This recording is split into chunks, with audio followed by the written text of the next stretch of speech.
Iedereen klaar? Starten maar!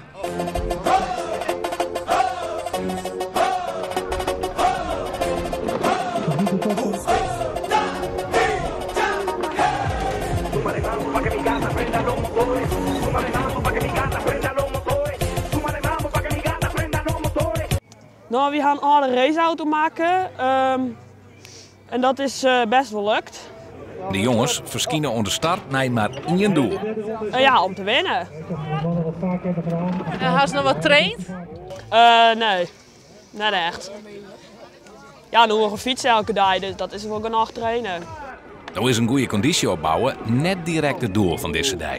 De squallen wil Ben enthousiast krijgen voor een toekomst in de techniek. En terug de leerlingen onder skeltersleutel te litten, hopen ze die technische ambitie bij de leerlingen los te maken. Dus ze moeten ideeën verzamelen. Ze moeten de ideeën vertalen in een ontwerp.